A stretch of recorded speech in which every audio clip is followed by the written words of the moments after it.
property myth and lie I actually believed for years. And I think everybody starting in the property space believed in this because it was an old system or programming from my parents' generation. When you first started out investing in property, typically we start in the residential space, which is totally fine. But in the 1950s, going to the 1980s, the value of property went up and rents went up with it. So you got better returns than you did today. And the idea was, and at the time when this came out, was that you invested in a property a year. So you bought a property every year and the value of the property went up. You then refinanced, took out the additional money, added some of your own deposit, bought again, did it the second year, did it the third year. And the idea is over 10 years, you buy a property once a year. The property one that you started with, by the time you finish it over a 10-year period, have doubled in value. Property two has doubled in value. Property three doubles in value the year after, the year after, the year after. So the idea is ultimately you then sell down the first 5 that you've accumulated, pay off the last 5 that you bought, and then live off the income. Now, that was a big lie in this market because it doesn't work in this market anymore. Why doesn't it work in this market? Value's still growing exponentially, right? But the thing is, rent isn't growing exponentially. Look at it now. Like if we look back about 5 years ago, in around Sydney, you could probably still buy the average home for around 1 to 1.5 million in a really good suburb, right? That property is rented out for probably around maybe $800 to $900 a week, right? You're buying $1 million to $1.5 million, probably around $1.5 million. In terms of the purchase price, you're getting around $800 to $900, and $1 million you're getting somewhere around $600, $700 a week. Now, that same property today is worth somewhere between 2 to 2.2 million. Your $1 million property is worth about 1.5, 1.7, right? Firstly, that's a huge jump for someone who's trying to service and buy that property. So you have to come up with additional cash, right? Additional deposits, right? That deposit can amount to anywhere from $200,000 to $500,000 in terms of buying a property right now. So there's a lot of money to outlay, and a lot of people can't accumulate that money over a 5-year period, right? Then on top of that, rents have grown, but not to the same level. Now, when you look at a $1.5 million property becoming a $2.2 million property, that is almost a 60 to 70% gain over a 5-year period. Now, rents have not gone up, right? If that rent was $900, it should technically be today $1,500, $1,600. It hasn't gone to $1,500, $1,600. It's gone to about $1,200, right? Now, a $2.5 million property, you get $1,200 in rent. So you're actually getting, in proportion,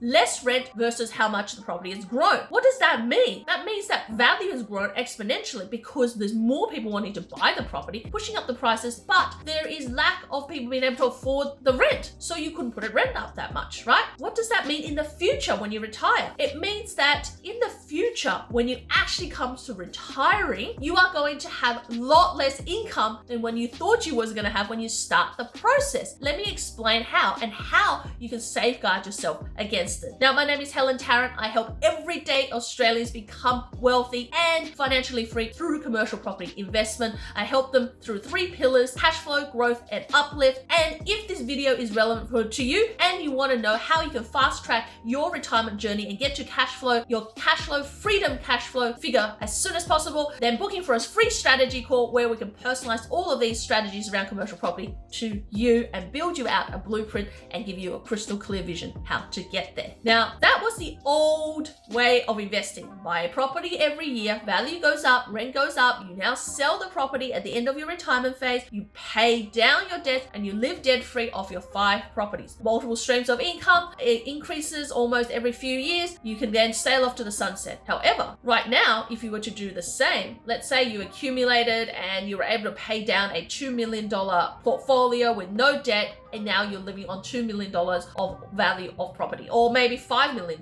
whatever that is. The net return in residential is only 2% at the moment. By the time you take out the cost of your insurances, your property management, plus all the things like rates notices, and just basically the cost of maintaining that property, you end up with a 2% net. So on every $1 million is $20,000 you get put in pocket. So $2 million, you get to live on $40,000. $40,000, not a huge amount of money to live on when you're retiring. If you want to travel, you want to maintain your household, you want to give something to your kids, you just want to live and enjoy your life, not a lot. You probably need to double that, right? You probably need at least $80,000 to $100,000 to be comfortable in retirement. And that's not talking about traveling business class or anywhere else, right? That's just your everyday travel in economy, try to maybe in a motorhome, but at least a good standard of retirement, right? Now, how do you get to 100K through property investment versus doing it in residential where you're only getting a 2% return? Now, in commercial property, you can triple that. On every $1 million, you literally get 6% net return. So if you paid off $2 million of debt and you're living debt-free on properties, let's say on 2 properties, and the value is $2 million, you're literally living on $120,000 net income. Because guess what? The tenant pays for all the outgoings, so there's no outgoings for you. There's maybe a little bit of maintenance, but the bulk of the maintenance is done by your tenant. So if you kept $20,000 as a buffer each year for both of your properties, you can live on $100,000 passively, comfortably, and knowing for the rest of your life, you'll have that income, and it indexes and grows every single year by anywhere from 3 to 5%. Now, in residential, that doesn't happen. So think about it. Is living on $40,000 what you want, or living on $100,000 what you want? If it's the $100,000 that you're looking for and you're chasing, you don't need to go and buy a property every single year. Wait 10 years, pay it down, and then retire. You can literally get there in 3 or 5 years by investing in really good quality properties that may be 2 to 4 commercial properties that you can utilize in both the cash flow, growth, and uplift strategies that we use here at Unikorn Commercial Property. Then you could sell off maybe one, pay down the debt, and gradually using the income to pay down the other one, that you ultimately may end up with 3 properties and a lot more than $100,000 in passive income. Now, how do you get there? What kind of deposit do you need in commercial? How can you lend for it?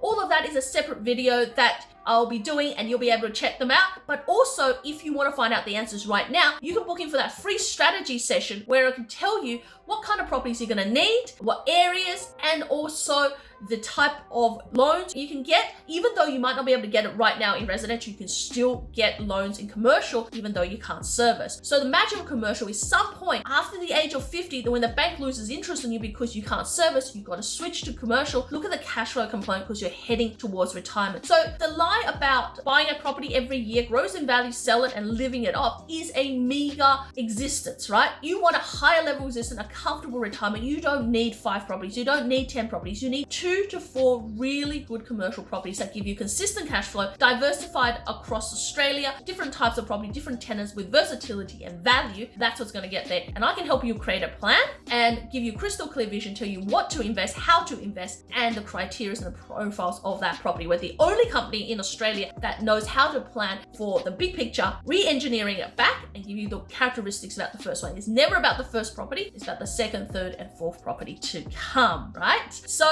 if this is what you're looking for and you're looking to get there fast, then join one of the largest communities in Australia on commercial property investment. And we are here to share with you webinars, live meetups, education about how to get started in commercial property for a small fee per month. So click the link below, otherwise book in for your free strategy session. But in the meantime, do realize that commercial property can get you there faster and can help you get more cash flow in your retirement. So you don't need to buy one every year. In fact, bought strategically over a 5-year period, you set yourself on the pathway to retirement, and you can actually retire in half the time you would in residential through commercial property investment. So click the link, book in for your strategy session, or join our community, and I'll see you in the next video. Bye for now.